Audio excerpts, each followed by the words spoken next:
Hi, my name's Fagan, and I've got a raging Casey Stoner. Triumph's Speed Triple has never been a super naked capable of competing with the Super Dukes and Tuonos. A cracking road bike that loved a wheelie, with a stunning soundtrack, yes, but it's never been a super naked. Until now. On paper, Triumph has delivered with the all-new 1200 RS. £15,100 makes it one of the cheapest. 178 brake horsepower is bang on the money for super naked enrolment, and it's 198 kilograms ready to rip. But paper is very different to reality. If you'd like some more tech spec and detail, hit the link in the description after the video. Either way, stick around, carry on, and feast your eyes and ears on Hinckley's finest buxom bomber. Oh, I've been looking forward to this day for a very, very long time. So we're just leaving Donington Park now. We've got a bit of road mileage. Oi, shit, a socket. Someone's 10 mil. Oh my god. We are going to get on just fine, baby. We are going to get on just fine. I mean, first impressions point towards a very, very capable super naked. Something that I've been wanting to say about this Speed Triple for a while now. I mean, the old bike, it was like, you know, you were sort of wrestling a turtle. It's so much thinner, there's a greater sense of control straight away. The bars are they're much wider, more aggressive. Although apparently the weight distribution is similar, or the same, it feels like there's more weight on the front end. I mean, it's still very Speed Triple, very, very Speed Triple, but I didn't like the look of the dash in the pictures, but in real life, out on the ride, it's nice, minimal, I like that. Obviously when you press the menu button, you get the other menu on the right hand side with modes and rider aids and settings, etc. I like that. Do you see that? The little fiery ball in the middle. I don't know if you can make that out. And we change again. Fire. The bike feels very, very different. I mean, obviously, you know, let's just try and put aside the looks and the chassis for 1 minute, but the engine itself, obviously the sound is very different. It sounds a bit naughtier, a bit raspier, a bit more aggressive, and it just spins so much quicker. The whole engine feels lighter. It's just building up, just sort of teasing you as to what's to come next when you go above 7-8 grand. Holy I'm excited. Even with Euro 5 and other obstacles, the throttle connection is sweeter, it's less jerky. I mean, the gearbox, I mean, this is probably one of the biggest things so far. I mean, obviously we're not riding anywhere near its limit, or that'll come later on track, but the gearbox execution, it is delicious. Oh, we're going left here. So not only is the gearbox another jump, I mean, which it had to be really, it wasn't exactly the best before, but the shifter execution just matches up to it perfectly. It does, it's very, very crisp. Feels longer, feels much longer. I think that's, the swing arm is a fair bit longer. Something that the Stuart Wood, the chief engineer, said earlier on was quite interesting. The geometry, actually, when you look at it on paper, is more relaxed, static. This is the thing, I don't want to compare it too much to the old Speed Triple, because that was essentially 15 years old. You know, we had all these updates and promises of, you know, this and that, but really it was the same bike and in disguise, in different disguise, and years of development, and not, you know, I don't want to use the phrase polishing a turd, because that is extremely harsh. I'm just trying to find another one, but just constantly and repeatedly refining something. You can't go past a certain point, and Triumph had reached that point with the previous gen. This is a completely different animal, and it already feels like it. Oh my word, that induction roar is something else, isn't it? That's enough to put hairs in your chest. Like I said, it feels nosy, and it's only when you start sort of chucking it on its side, it definitely feels longer. I can already feel the shift in, not priority, but I mean Triumph reckon this is obviously still a bike for the road. Obviously with track input, with track focus into the design briefing, design concept, but this is Triumph haven't built anything like this for a very long time. Certainly in the big bike league. It's quite stiff, unyielding, but there's nothing wrong with that at all. And they've definitely ticked off one box with the design brief, which was make it feel more like a street triple. They've definitely done that. I've been on the bike 20 minutes and they've definitely done that. Well, that little gurgle on the overrun is pretty naughty for a standard exhaust. I've got to say, I love what they've done with the exhaust. It's very un-Triumph. Oh, sorry officer. I just opened the throttle. It's just screaming to be spanked at Donington, that's the problem. Oh, definitely lost a bit of agility, that initial kind of flickability, but you're offsetting it against a far more capable bike across a wider spectrum of performance. Like I said, I'm just gagging to get back to Donington and spank it. Oh, the suspension is essentially the same, but it does feel stiffer, and that is the frame, that is the bike, that is obviously a much lighter bike in general, and the kind of the bike's outlook. And I mean, what I mean by that is it's kind of racier nature. Yeah. And the old bike was kind of, it was a one-trick pony in many ways. It was a good, it was a very good road bike. You couldn't call it a Super Naked. You couldn't put it in the same bracket, as I said, as a Super Duke or a Tuono, anything like that. You could ride it at any speed; it would feel okay. It's kind of attitude wouldn't change at all. You have a constant level of performance. Whereas this, it's just, it's not. Don't get me wrong. It's not shit slow speed at all. But it's, I can tell it wants to get to the track. It's saying, which way are the corners, owl, you fat twats? Where's the track, owl? Can you hear that? That's what he said just then. Yeah. It's just that, you know, the throttle, it just wants to be yanked. It wants to be maximised. Milton Mobes, home of the pork pie, I believe. There's Daniel Linfoot, the famous British superbike racer. It's a bit of a pain in the cock to find for neutral, I will say that. Maybe it's bike specific, maybe it's not. You know when you're about to go on a date with someone and you've never even met him yet, and you've seen the picture and you go, that is going to be very naughty, pure filth. Prime example. This is a prime example. And furthermore, when you get on this bike and open the throttle and just give it a little bit of a love tap, oh, it just oozes filth. I try to remind myself what that sound is when you just ping the clutch and give it a big handful on this bike. And I've just remembered what it is. It's the sound of a cow giving birth. It doesn't feel like a kind of short terrier kind of bike that is going to be super nimble and, you know, and turn sharply and do whatever you want it to do. It feels really stable and very short-footed, very planted. It's in the corners when you can, or certainly anything more than 90 degrees, when you can feel the longer swing arm. I don't know if you can feel the longer swing arm, but you feel the geometry changes, certainly. Definitely more stretched out, more stable. And like I said, it's lost that sort of initial rigidity, but I don't miss that. I think for the first time in a long time, this the throttle response sport on the road is a little bit too sporty.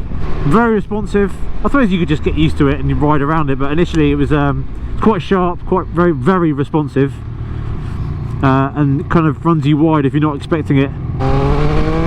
But needless to say, the brakes are so good. Not only the power, but the feel and the progression and everything about them.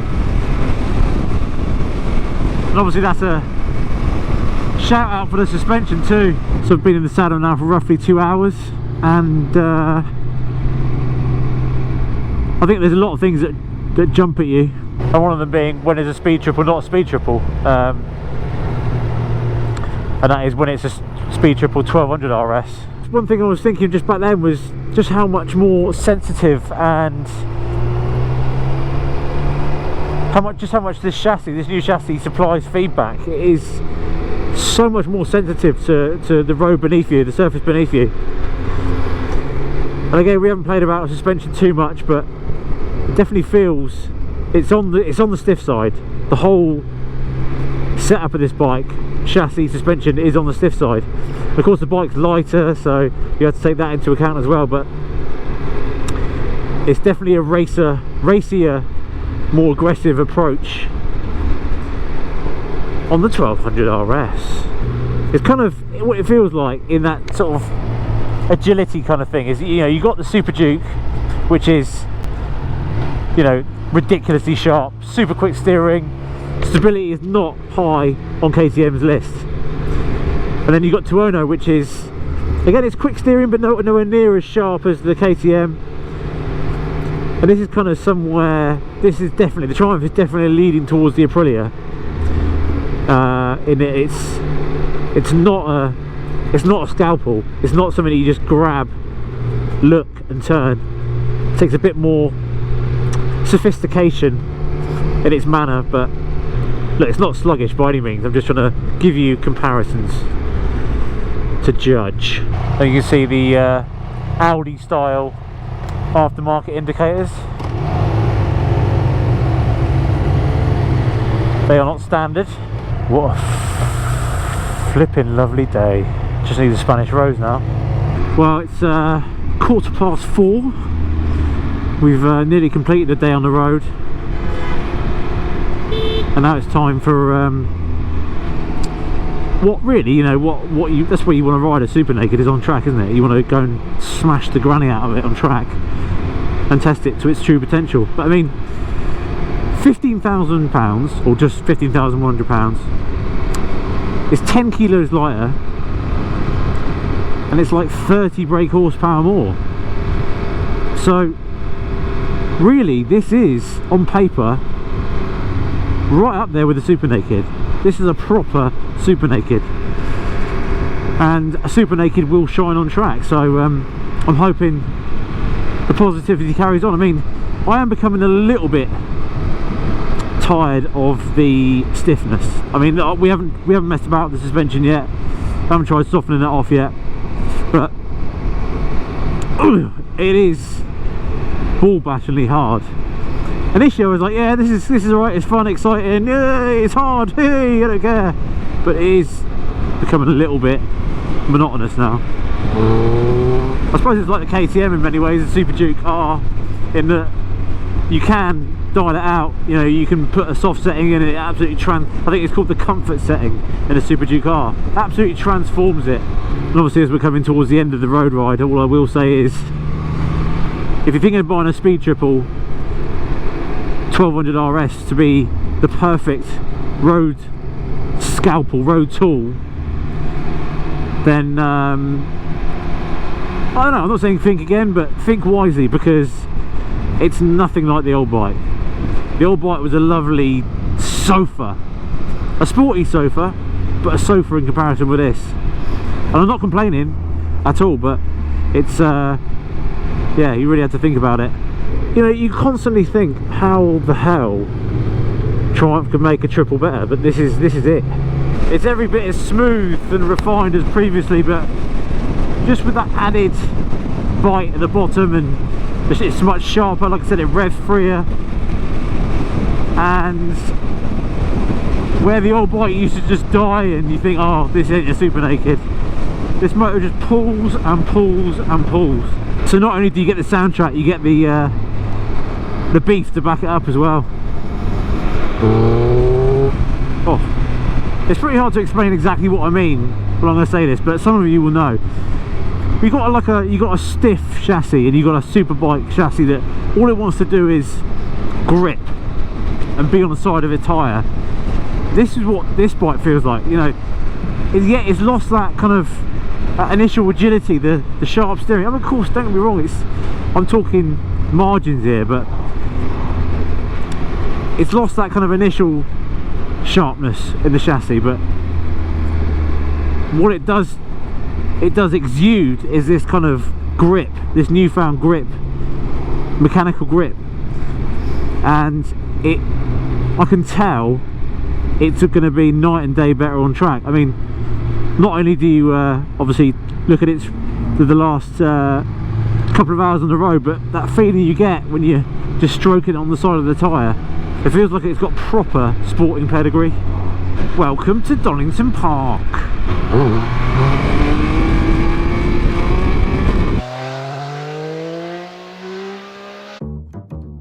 Not only has Triumph entered the Super Naked frat party for the first time, they're now offering a realistic upgrade from the Street Triple. A percentage of potential Speed Triple owners were previously disheartened by the older model's salad dodging tactics, and the fact it wasn't any faster than the Street Trip. The 765 base used to be my favourite Triumph, not anymore.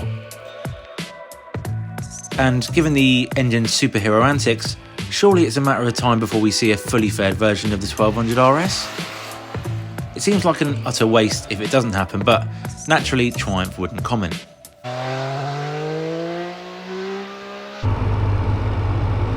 Well, I've managed to sneak out with my camera on, so I'm not going to complain.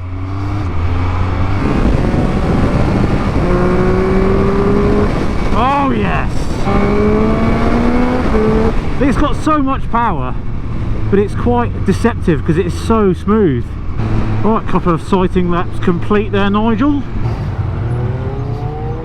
Hey? That's for you to take your camera off. I'll do it after the session. Got to take it off. Really? Now? Well, I spoke too soon, didn't I? Had the helmet cam on.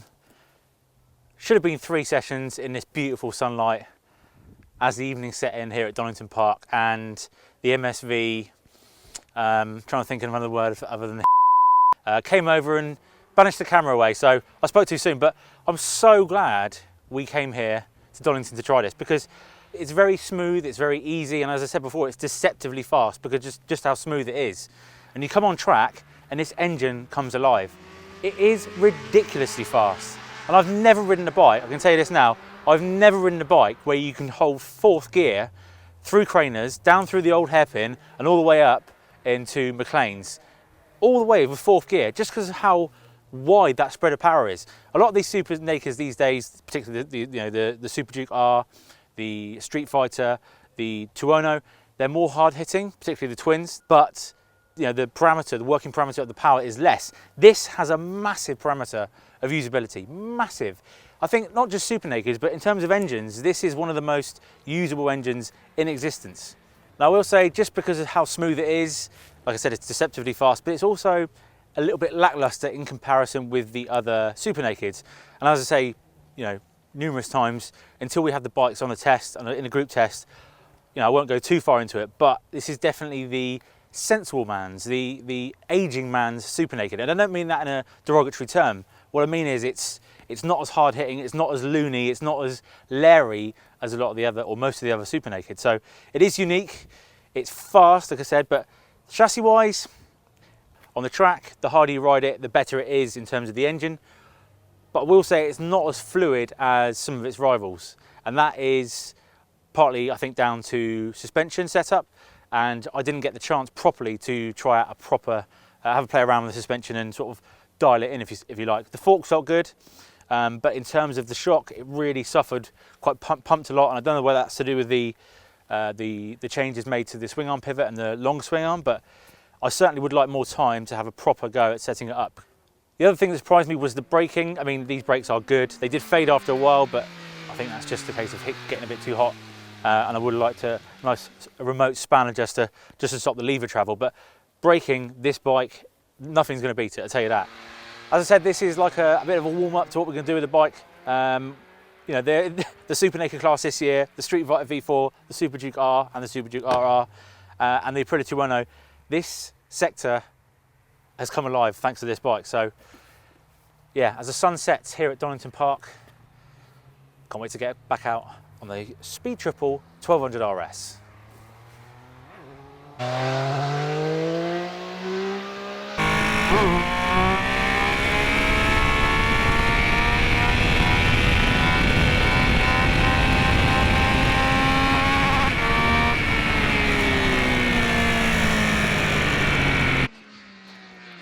it's not as slick or as fast over a lap as some of its rivals, and certainly not as sadistic, but Triumph has emphatically delivered with the 1200 RS.